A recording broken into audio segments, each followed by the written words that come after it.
Hello, everyone, and thank you for coming. And thank you, Susie and the team, for having me. I want to cover 3 points today. Number one, you and I were born agile. We lose this ability due to various forms of interference. Number two, therefore, we don't really need to teach people how to be agile. We need to help each other to rediscover this dormant ability.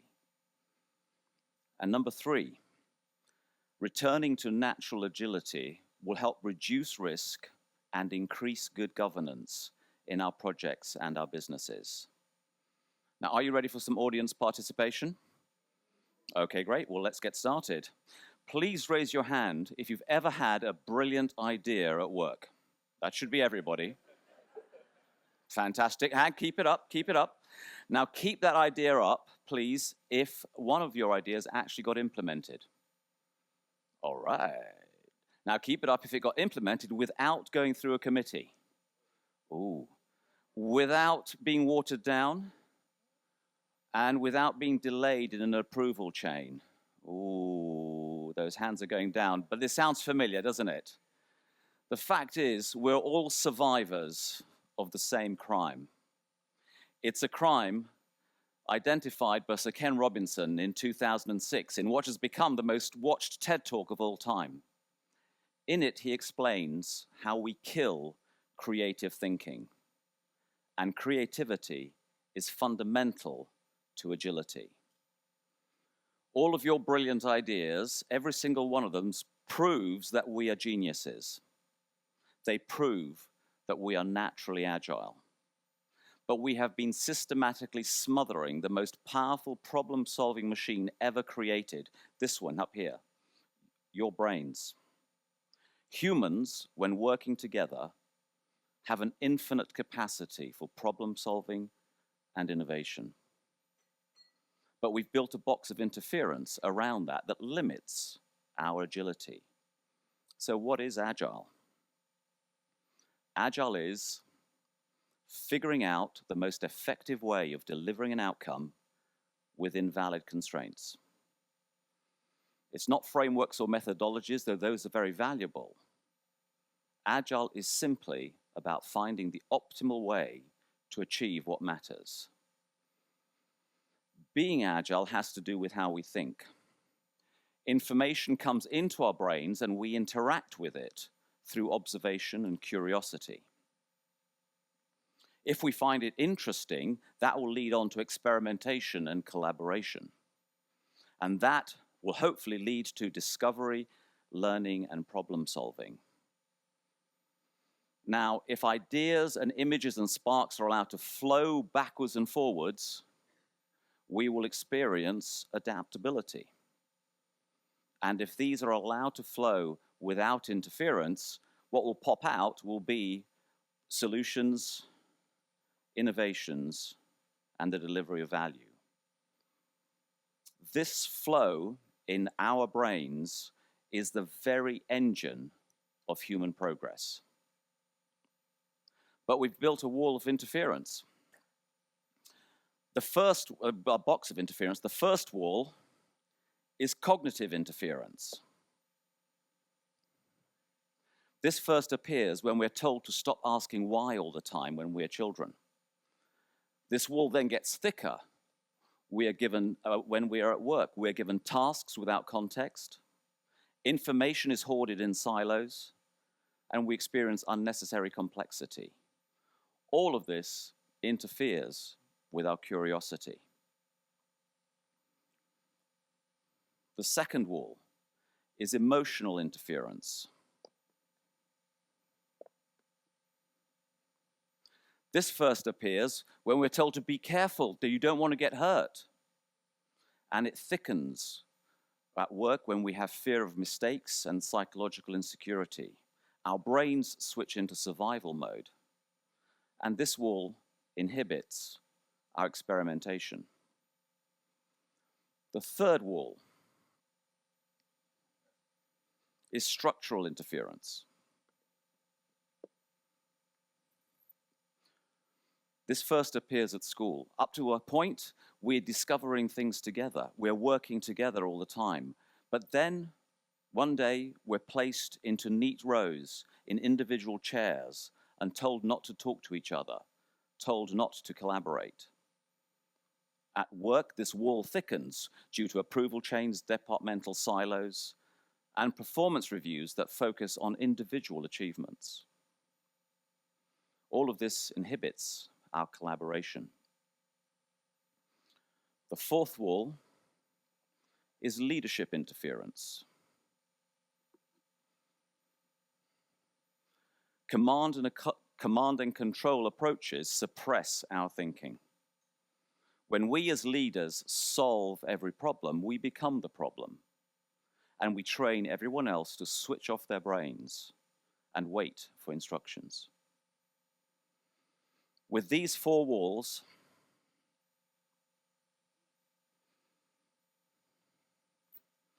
we have imprisoned the most creative force in the universe: human minds working together. 86 billion neurons in each and every one of our brains, the most sophisticated problem-solving machine ever known, lost inside this box of bureaucracy. Where's my clicker gone? Each wall has around 10 bricks, and you can see more details on these on our website. But when we feel micromanaged, threatened by status games, trapped by unnecessary rules, our amygdala hijacks our prefrontal cortex. Cortisol floods our system, and the Einstein in each of us becomes a compliant robot. Bureaucracy is neurological violence against human potential. So we can see how we lose our natural agility, but when do we lose it? The search began after my friend David Michel tested an agile game we were working on his two young daughters. The eldest found it really hard to respond in an agile way, but the youngest seemed to really enjoy adapting to deliver a solution. This observation and our knowledge of the marshmallow challenge got us thinking. If agile is something we do naturally when we are younger, can we identify when we lose it? Now, you may be familiar with the marshmallow challenge. Teams of 4 have 18 minutes to build the tallest structure they can using spaghetti, tape, and string, and it must support a marshmallow on top. Now, this experiment has been run thousands of times with teams made up of MBA graduates from the top business schools and with 5-year-olds who can barely spell their name. If they're put next to each other, do you know who wins? I'm sure you do. You've all seen the TED Talks on all of this. It's the kindergarteners, not sometimes, but every single time. While the graduates spend time in strategic planning, debating roles, analyzing requirements, the children do something radical. They begin immediately to solve the actual problem. Professional adults finally start constructing something with a few minutes to go and never give themselves enough time to test whether the structure will support the marshmallow. The children stayed focused on the goal and experimented with the marshmallow from the very first minute.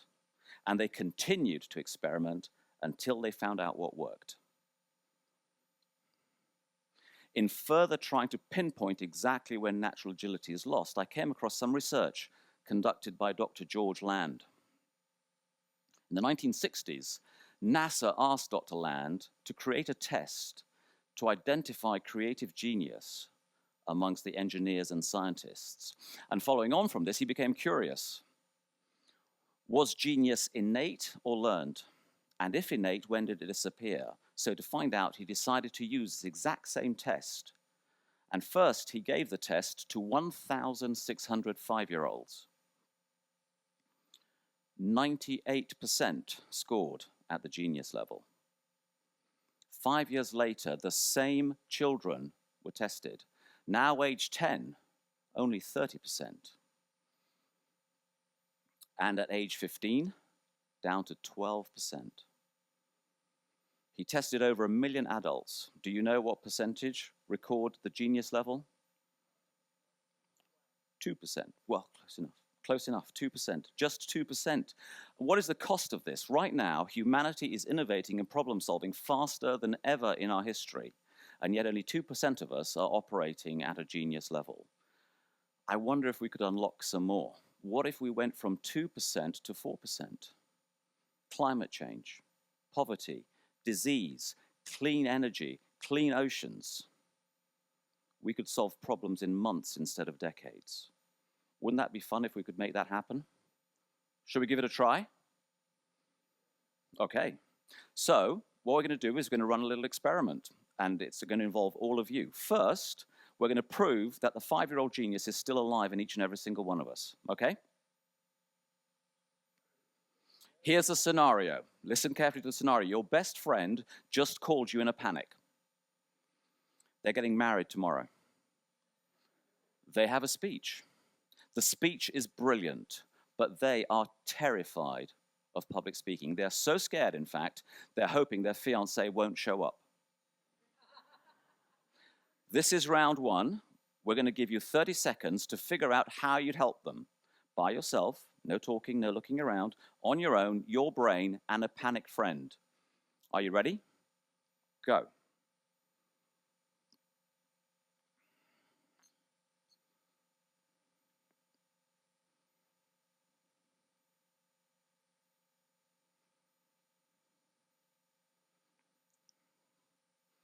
Okay, they're really scared. This is an important day.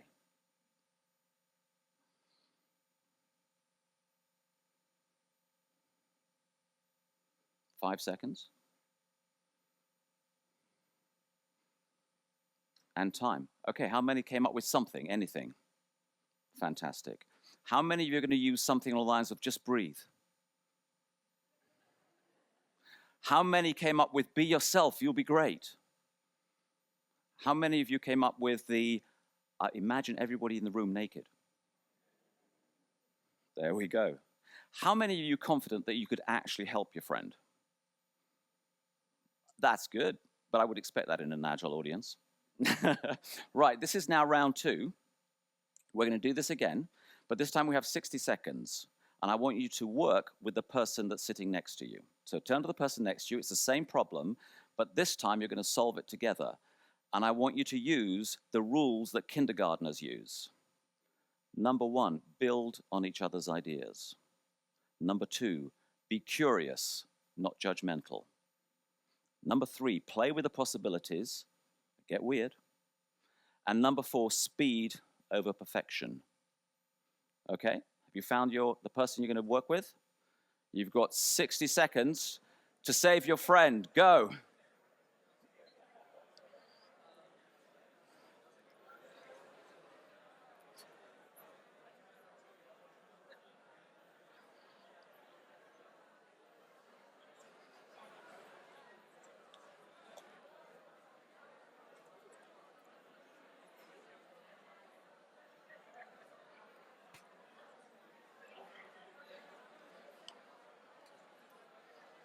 Keep building. This is great. Keep building.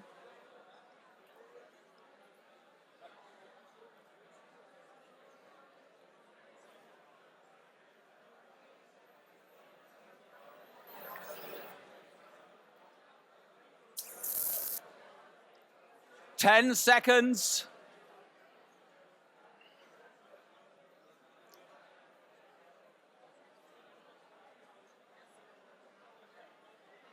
And time. Everyone back, please. Now, do you feel that energy? That's what happens when ideas flow between brains. How many of you have a different solution to the one you had before? Okay. How many of you enjoyed that process? Perfect. And how many now have something that you feel might actually help?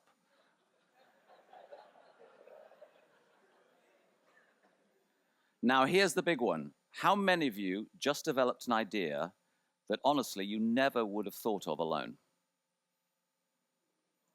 Okay. The profound truth is that in 60 seconds, with the first person you found to talk to, you solved a problem. And here's what happened. You stopped worrying about being right. You stopped worrying about following proper channels, and you started flowing. This feeling, this natural flow of ideas between brains, this is natural agility. And we can access it anytime we want, at work, at home, at our social clubs.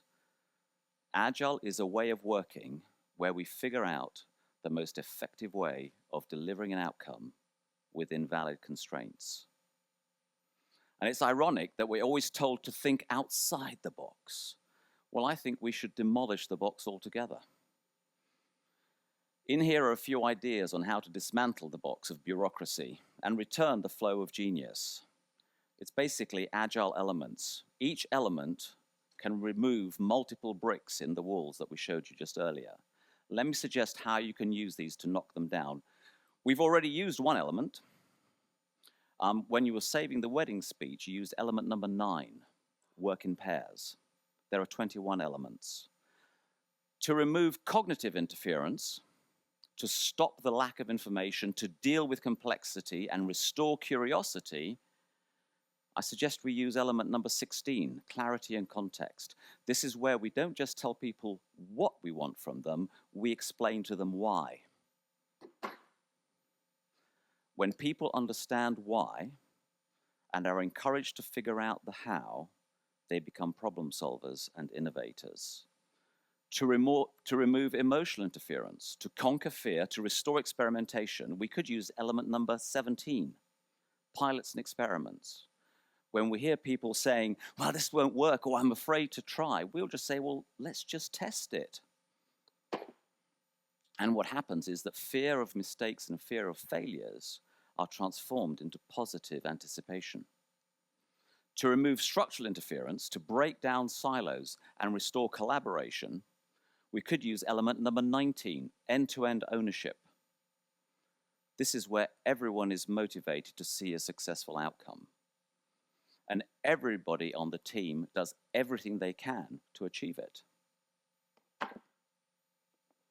Ideas now flow from problem to solution in minutes, not months. And to remove leadership interference and further restore the flow of ideas, consider element number 5, modern leadership. This is where we encourage leaders to ask, how can I help? Rather than, why isn't it done?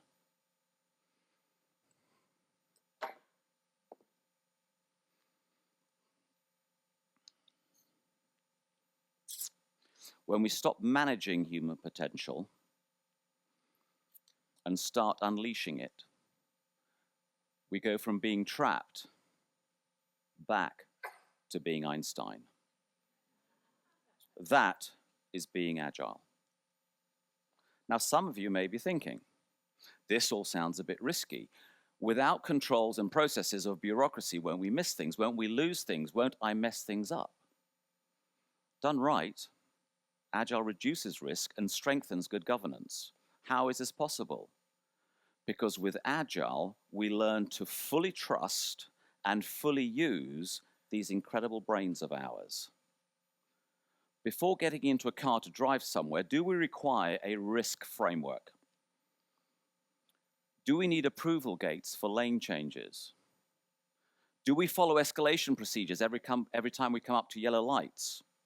No. Why not? Because we do something infinitely more sophisticated. Firstly, we develop our competence.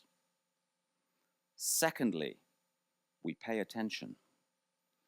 And thirdly,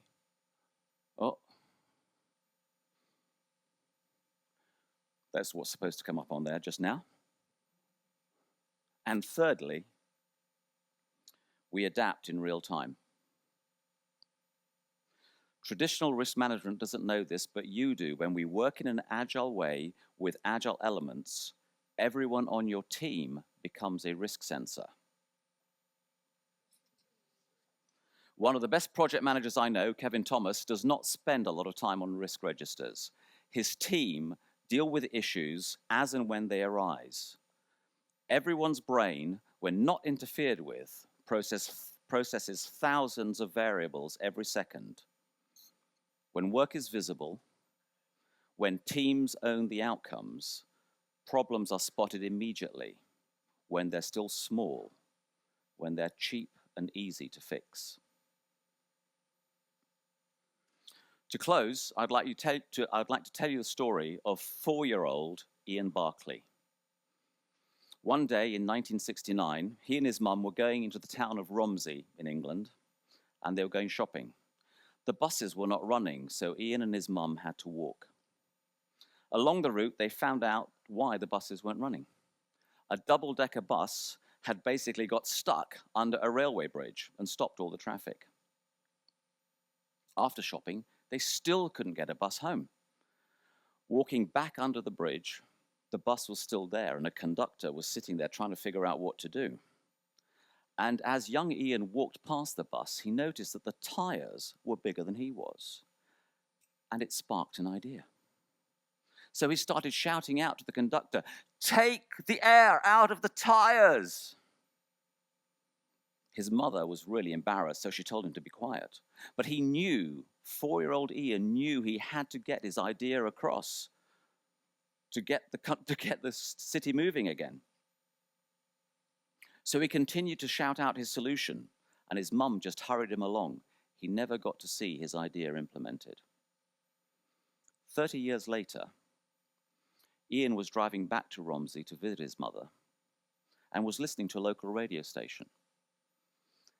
And the DJ was telling a story of a little boy who shouted out the solution to getting the bus unstuck one day 30 years ago. We are born agile. We must reclaim it.